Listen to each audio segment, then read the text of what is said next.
Shaoning. I'm from Concord University in Canada. My supervisor is Dr. Zhu Zhenhua. Today I'm going to present my current study. The topic of my presentation is automatic monitoring of operating equipment efficiency for the air pollutant emission estimation. First of all, I will show a couple of images captured on the real construction site. We can clearly see the air pollutants emitted from the operating equipment. Also, the pollutant issues caused by the construction operations. According to US EPA, the construction industry is ranked the third largest greenhouse gas emission contributor, which accounted for 6% of the total greenhouse gas emission. Also, the construction industry is a major source of criteria air pollutant, which mainly refer to carbon monoxide, nitrogen oxides, organic compounds, sulfur oxides, and particulate matters. Among all the construction pollutants emitted from the construction industry, more than 50% of the pollutants emitted from the operating equipment.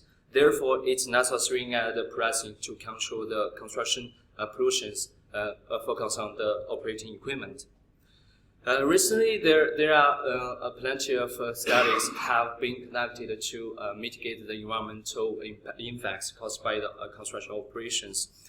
This study can be generally divided into two categories: estimating air pollutant emissions and monitoring the air pollutant emissions.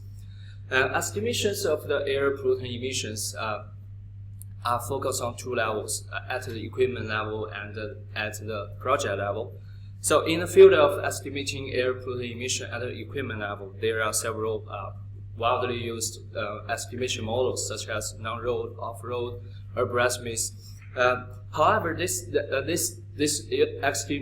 estimation models couldn't represent the real-world operating conditions, since the emission factor used in this estimation model is a constant. Also, the fuel consumption in the real-world activities are ignored. At the project level, two simulation methods, life cycle assessment, discrete event simulation method, have been adopted to analyze the environmental performance of the entire project. But these two methods, they didn't take into account the potential schedule changes, which is very normal and common in construction projects. Also, these two methods didn't consider the different operating modes in the real-world construction activities. As for the monitoring air pollutant emissions, the PMS, the Portable Emission Measurement System, is considered as the most direct means to collect and measure the air pollutant emissions from the operating equipment. We can see from the figure that the PMS is connected with the tailpipe of the equipment. Then the pollutant emitted from the operating equipment can be measured and monitored. But the biggest limitation of the PMS-based method is the high cost. It's the price, the purchase price of the PMS is up to $100,000 US. So this would block its deployment in the real construction site. Also, for the larger scale of construction sites, where there are tens of equipment, so it's impossible to equip the PMS to each piece of equipment. Besides, the PMS is sensitive to the operating and weather conditions, so therefore it's challenging to monitor the air pollutant emissions from operating equipment using the PM-based method. Recently, lots of researchers have claimed the operating equipment efficiency is the primary way to enhance the environmental performance of the project. Also, can mitigate the potential environmental potential environmental effects.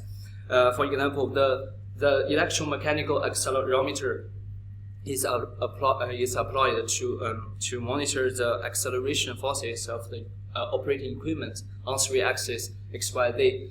Based on the monitoring results, the idle, non-idle mode of the equipment can be identified. The feasibility of this method was tested on the test using the threshold-based schema of the acceleration signal energy. But the determination of the threshold is based on the construction scenarios.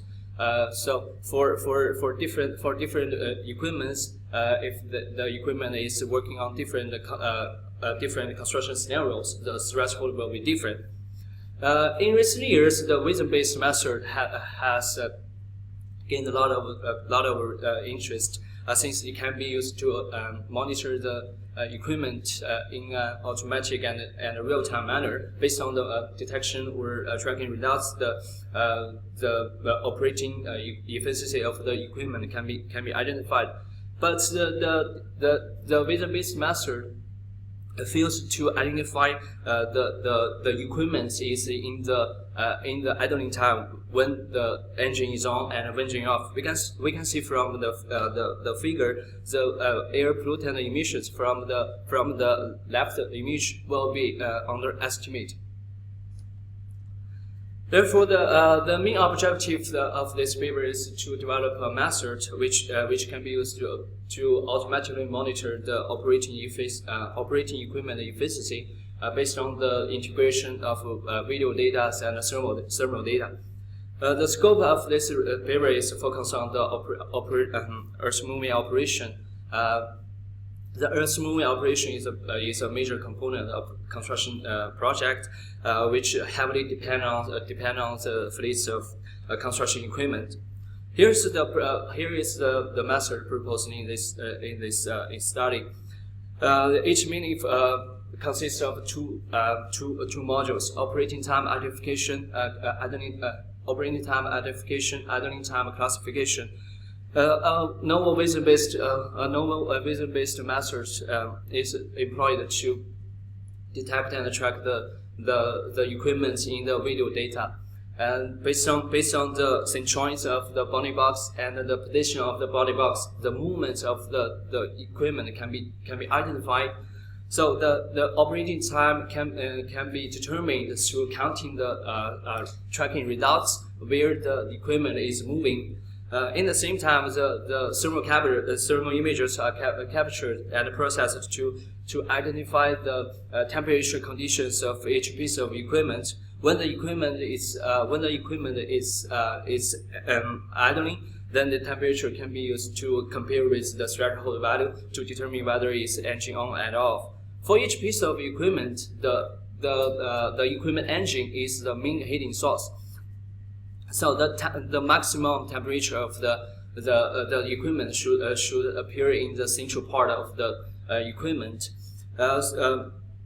Also, the maximum temperature should represent the different working modes. For example, if the equipment is operating, so it will generate much more heat. When the equipment is idling without performing any physical work, but the engine is running, it will generate less heat.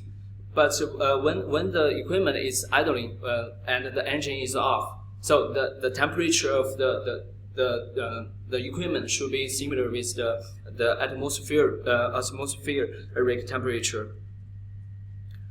The proposed method has been implemented in the MATLAB R2014 platform.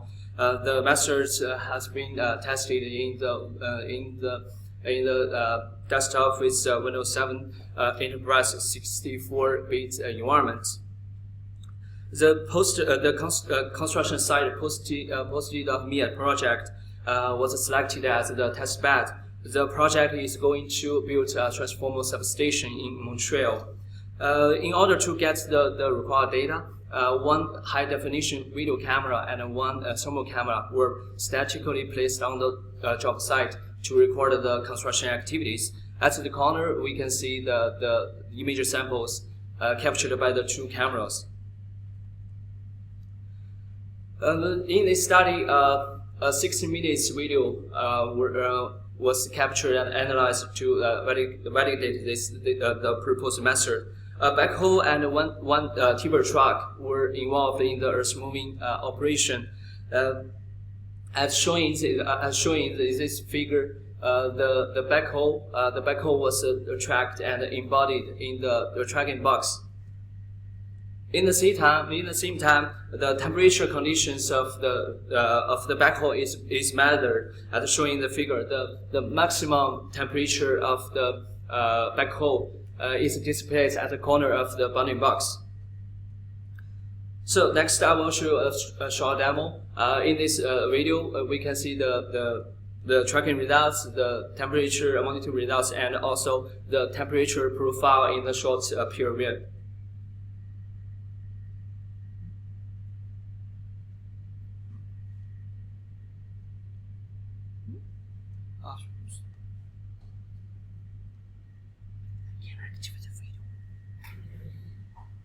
Sorry.